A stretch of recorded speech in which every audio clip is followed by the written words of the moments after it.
Here we are once again, my brothers and sisters. I want to welcome you to another Living Hope Today study. Thank God for you. Thank you for being here. Thank you for liking and sharing and clicking and sending the Word of God all over the world. Praise God for you. Today, we're entering a new place. Exodus chapter 21. Yesterday, we looked at the 10 commandments. God issues His commandments upon us, but today, we get a bunch more commandments or rules, but it just doesn't sound good to the modern ear. And the only way we can really get a hold of this is to try to back up in our minds and try to understand what culture was like if you were one of the over 1 million people wandering around in the desert back in the day of the Exodus. That's really the only way we'll have a chance. If we bring all of our modern assumptions into this text, we won't like it. Well, let me just show you what I'm talking about this morning. First, let's just back up a step and think about the kind of laws that the New Testament or the Bible itself deliver to us. All right? There's the moral law. We saw that yesterday, right? Thou shalt not steal. Thou shalt not kill. Thou shalt not commit adultery.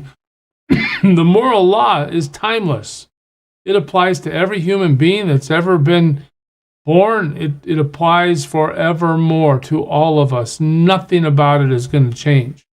So when we see these rules, these laws that God puts into place, we have to ask ourselves, is this a moral law? If the answer is yes, we hold on to it. Then we'll find as we move forward in the Bible that we'll find ceremonial law. That's stuff like, look, this is how I want you to worship me. This is what I want you to do, how the sacrifices need to be conducted, what the priests need to do. We see that ceremonial law is largely eliminated by the time you get to the New Testament because Christ has fulfilled all of the sacrificial system, and those things are no longer prevalent. And then third, you see in Scripture civil law. What's that? Well, that has stuff to do with property rights, with justice, how you punish crimes. How do you keep a congregation of 2 million people in the desert together? What kind of rules are needed? And today, we'll find ourselves looking basically at civil law. So, the 10 Commandments have been issued to Moses. Now, God goes forward. These are the laws you are to set before them. Now I want to talk to you, Moses, about some more things. Number one, if you buy a Hebrew servant, he is to serve you for 6 years, but in the 7th year he shall go free without paying anything. Okay, wait a minute. Hebrew servant, are you talking about slavery? Well, if you look at the definition of the word here, it's ebed. It really does mean slave or servant. Now, what should we do with this? Is God advocating slavery? No, not at all. This is like, in many ways, a welfare system. This is a way for people to have work, have an employer. I mean, when you're in a mobile society, you're not establishing the store down the street, right? I mean, you don't have a place to go and, like I could go get a job and go to that place every day and get paid to be there. Okay, well, it's not like that. So the relationship is built between the owner and the slave in the sense that the slave is serving, working for, we would say, the owner. Okay? And notice that you work for 6 years. After you're done with that, you're free if you want to be. The text goes on. If he comes alone, he is to go free alone. All right. But in that time, if he comes with a wife, if he has a wife when he comes, well, then she's going to go with him. All right? Notice how God preserves the sanctity of marriage. Notice how God brings this couple out of that place where they are committed to work for that one person. If his master gives him a wife and she bears him sons or daughters, the woman and the children shall belong to her master, and only the man shall go free. In other words, hey, servant, you've come into my house. I let you marry my daughter. My daughter still belongs to me. That's how this is set up. That's what God orders Moses to tell the people. All right. But there's an exception to even that. If the servant declares, I love my master and my wife and children, and I don't want to go free, I'd rather stay here and work, then his master must take him before the judges. He shall take him to the door or the doorpost and pierce his ear with an awl, and then he will be his servant for life. In other words, if you want to stay, you want to work for me forever because you don't want to go out there on your own, no problem. You're staying here with us. You've got a wife. You've got some kids. We're going to work this together. What are they working at? Well, of course, people need shoes to wear and clothes to wear, and mainly people need food to eat. I'm sure a lot of the workforce was revolving around establishing the flocks and the herds to make sure that they were healthy and cared for. In the end, though, okay, God is putting civil law in place, so the delineation between the servant and the one who theoretically owns him, again, if you bring modern language into this and modern understanding, slavery, what? Ownership, what? I mean, a human being isn't supposed to own another human being. God must be some sort of bully, ogre, that he would cause this to happen. No, that's not what's going on here. This is a social construct to keep the community together and to keep it functioning well. That's what these rules are for. If a man sells his daughter as a servant, she is not to go free as men servants do. If she does not please the master who has selected her for himself, he must let her be redeemed. He has no right to sell her to foreigners because he has broken faith with her. I just want you to step back from a verse like this again and think with me. How did marriage happen in the ancient world? It was arranged by the father. There was money exchanged, all right, for the bride, for the price. Okay, so what are we being told here? Well, if a man says, look, I'm going to sell my daughter over here, and this guy over here is going to marry her, or she's agreeing to serve that guy over there, in 7 years, she doesn't just go free. What is that saying? It's not saying I want to keep her down and keep her in servitude. It's saying that she needs to remain under the protection of the authority of the household where she is. All right? And she does not please the master. If it's not working out for the person she's working for, well, he must let her be redeemed. In other words, dad can buy her back, can bring her back home so that she's not out there by herself, fending for herself. That's the intent here. You can't sell her to foreigners. We're not going to let her be sexually exploited. We're not going to let her be taken advantage of. We're going to protect her. The word here for servant is different than abed. It's now amah, and it means a maid or a handmaid or a female slave or a female servant. But there's a distinction in the text between the ebed and the amad. Okay, if he selects for her his son, he must grant her the rights of a daughter. Okay, so the daughter goes to serve another household. The son there is great. They decide to get married.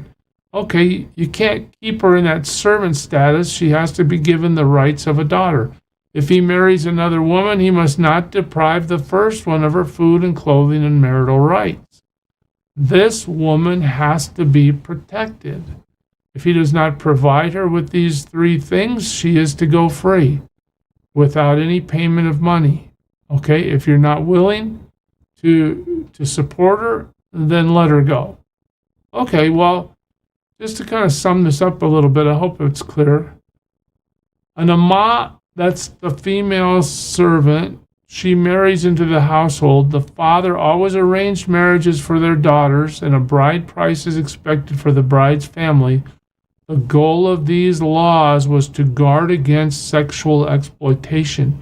This isn't a woman we're just going to pass around from household to household, from guy to guy. No, we're going to protect her. All right, anyone who strikes it. Now, we're making a transition here, and I hope you can see it. We're looking at civil law now in a different issue. The first was labor. Okay, now we're talking about civil law in the sense of how do we govern ourselves to maintain order in society? All right? Anyone who strikes a man and kills him shall surely be what? Put to death. Okay, so, God's already said don't murder. All right, now we're going to let the state or the culture in this sense, in this instance, determine the punishment. You kill somebody, you die. Oh, however, if he does not do it intentionally, that's manslaughter in our law, right? But God lets it happen. He is to flee to a place I will designate, and we'll get to that more deeply as we continue through the book, but okay, so far we've looked at what? Murder and a punishment, manslaughter and a punishment, a reaction. But if a man schemes and kills another man deliberately, first degree premeditated murder. Take him away from my altar, God says. Do what? Put him to death. All right? I have no tolerance for that, God says. Anyone who strikes his father or his mother must be put to death. To hit your parents is a capital offense in God's economy. He wants them honored. Remember, honor your father and mother.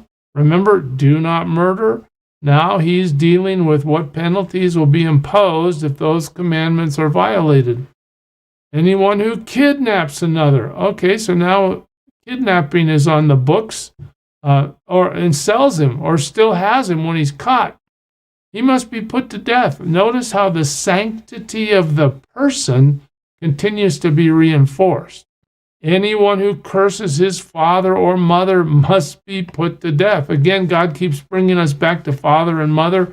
We're not going to allow our community to be antagonistic towards our parents. We're going to respect our elders. It doesn't even say they have to be nice people or do the right thing. It just says we're not allowed to hit them. We're not allowed to curse them. If we do, it's capital punishment. That's how important it is to God. If men quarrel and one hits the other with a stone or with his fist, okay, so now what? Now we're down to the fighting, okay? We're hitting each other. What happens then? Well, if the guy doesn't die, but he's confined to bed, well, the one who struck the blow will not be held responsible. If the other gets up and walks around outside with his staff, okay, so if you recover, all right, we're just going to let it go. But you must pay the injured man for his loss of time and see that he is completely healed. Okay. So we're not just going to let it go. We have restitution. If you hurt somebody and they have to stay in bed, they can't work, you're compelled to make sure they're whole, financially speaking. If a man beats his male or female slave with a rod and the slave dies, as a direct result, he must be punished. But he's not to be punished if the slave gets up after a day or two. Since the slave is his property, this is really bad. The way this is translated isn't very clear. If you really look at the Hebrew, you would say, for the slave is his silver. Meaning what? Meaning that his slave is his income, all right? It's his income, all right? Not his property like one human being owns another human being. That's not what's being advocated or stated in these verses. If men who are fighting hit a pregnant woman and she gives birth prematurely, but there's no serious injury, the offender must be fined whatever the woman's husband demands and the court allows. You have to pay. if you hurt a pregnant lady. But if there is serious injury, you are to take life for life. Again, the sanctity of life is paramount to God. Eye for eye, tooth for tooth, hand for hand, foot for foot, burn for burn, wound for wound, bruise for bruise. What are we being told? The punishment has to fit the crime. All right? And personal injury means you're culpable to respond in kind. Wow. Our legal system lets us plea bargain. God doesn't really have much plea bargaining in here, does he? No. If a man hits a man's servant or a maidservant in the eye and destroys it, he must let the servant go free. In other words, you get so mad that you attack your servant. Guess what? If you hurt him like this, you don't have a servant anymore. You've just lost your help. All right? If he knocks out a tooth of a manservant or a maidservant, he must let the servant go free to compensate for the tooth. Okay, so knock out an eye, knock out a tooth, you lose your servant. If a bull, now we go into a different category, okay? It was person to person up till now. Now look at this, animal to person. If a bull gores a man or a woman to death, then the bull must be stoned to death. All right? Kill the bull. And its meat must not be eaten, but the owner of the bull will not be held responsible. But if, however, the bull has had the habit of goring, and the owner has been warned, but has not kept it penned up, and then it kills a man or a woman, the bull must be stoned, and the owner must also be put to death.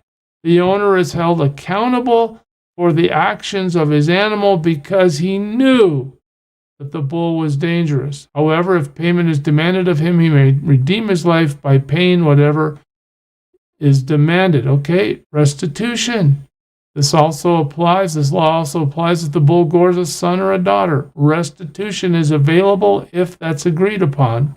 If the bull gores a male or female slave, the owner must pay 30 shekels of silver to the master of the slave, and the bull must be stoned. Again, the bull dies. The slave is compensated, or the owner is compensated, if a man uncovers a pit or digs one and fails to cover it, and an ox or a donkey falls into it. The owner of the pit must pay for the loss. He must pay its owner, and the dead animal will be his. If a man's bull injures the bull of another and it dies, they are to sell the live one and divide both the money and the dead animal equally.